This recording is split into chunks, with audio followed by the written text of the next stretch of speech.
আয় হায় good morning to everyone. কি অবস্থা সবার? দিন সকালে উঠে সবার সাথে ভিডিও কলে কথা বলছিলাম আর হাম্বাটা দেখাচ্ছিলাম। ঈদের আগের দিন বর্ষা বাবুনেরা সবাই আসছিল আমার কাছে মেহেদি পড়তে। প্রতি বছরই ওরা ঈদের আগের দিন বিকেলে আসে মেহেদি পড়তে এবং সন্ধ্যার পরে চলে যায়। ঈদ দিন খুব সকালে ঘুম থেকে উঠে দেখছিলাম যে নিবিড় গাড়িটাতে বসে আনমনে কি যেন ভাবছিল। ঈদ মোবারক, ঈদ মোবারক, ঈদ মোবারক। হাসিন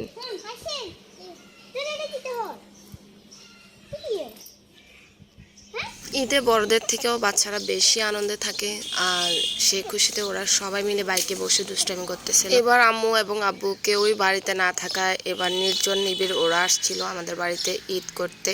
তো সবাই মিলে ঈদ করতে মজাই লাগছিল। আর ঈদের দিন সকালে রুটি বানানো হচ্ছে গরু মাংস দিয়ে খাওয়ার জন্য। রুটি বানানো শেষ হতে না হতে দেখলাম হুজুররা চলে আসছে গরু জবাই করার জন্য। আর এই যে প্রথমে হচ্ছে ছোট দাদার গরুটা জবাই করে আর কি যে ভালো লাগছিল গরু জবাইটা দেখে। আমি দুই হাতে দুইটা মোবাইল ধরে রেখেছি। প্রতি বছরই আমার এমনটাই হয়। একটা তো হচ্ছে ভিডিও কল চলতেছে ফ্যামিলি গ্রুপে, আর একটা তো হচ্ছে ব্লগের জন্য ভিডিও নিচ্ছি। কেমনে ছুটছে?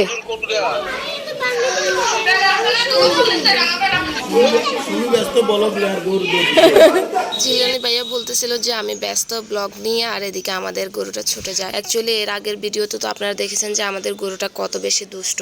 তো এটা হচ্ছে ধরে রাখা যায় না, যখনই এটা জবাইয়ের জন্য রশিটা খোলা হয় তখনই এটা দৌড় দেয়। গরুটা ধরে এনে বারবার করে শোয়ানোর চেষ্টা করতেছিল কিন্তু এটা বারবারই উঠে যাচ্ছে। আর গরুর উঠে যাওয়া দেখে আমরা সবাই ভয় পাচ্ছিলাম, কিন্তু আমার হাতে দুইটা মোবাইল আমি ধরে রেখেছি, একটা ভিডিওতে আর একটা হচ্ছে ভিডিও কলে। এই যে দেখেন আপনার আব্বু কিন্তু সেই সকাল থেকে ভিডিও কলে আছে, যতক্ষণ পর্যন্ত আজকে গরু কাটাকাটি শেষ হবে না ততক্ষণই আব্বু ভিডিও কলে থাকবে। আমরা যখন মাংস কাটতেছিলাম তখনও আব্বু ভিডিও কলে, আপনারা দেখবেন।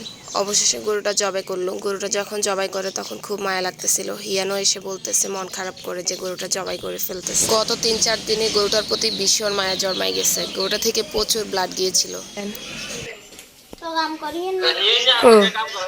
এ ধরে না গরু দে।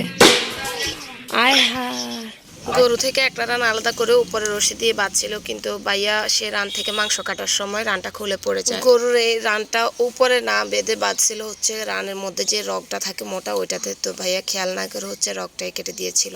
রানটা হচ্ছে একদম নিচে পড়ে যাওয়াতে কিছুটা ময়লা এটার মধ্যে লাগছিল। তো পরে হচ্ছে সেই ময়লাগুলো আমাদের যে লোক ছিল উনি কিছুটা সরিয়ে দিয়েছে, তারপর ভাইয়া সরাচ্ছিল। কে বসবে দেখবি? বসতাম বসতাম।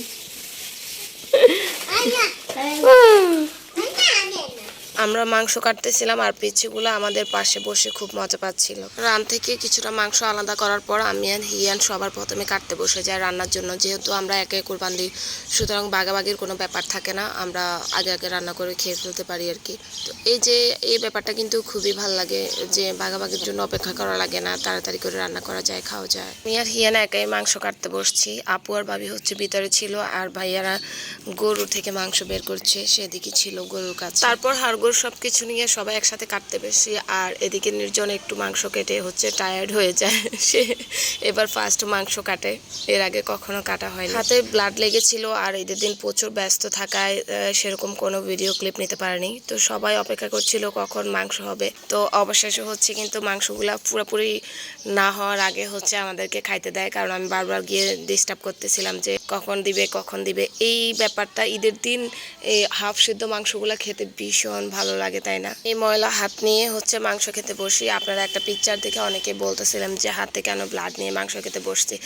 আসলে উপায় নাই, সেদিন প্রচুর কাজ থাকে, হাত ধুবো, খাবো, এইভাবে হচ্ছে খাইতে হবে, তখন কিছু করার নাই। সব কাজ ভালো লাগে ভাই, এই কাজটা এত খারাপ লাগে বটের কাজটা। ভাইয়া ভাবি পুরো যুদ্ধ লাগাই দিছিল। বট থেকে এই কালো চামড়াটা কিছুতেই উঠতে চায় না। কে কিভাবে উঠাইছেন একটু কমেন্ট করে টিপস দিয়ে যায় তো। কার ঈদ কেমন কাটলো? ভালো থাকবেন সবাই, আল্লাহ হাফেজ।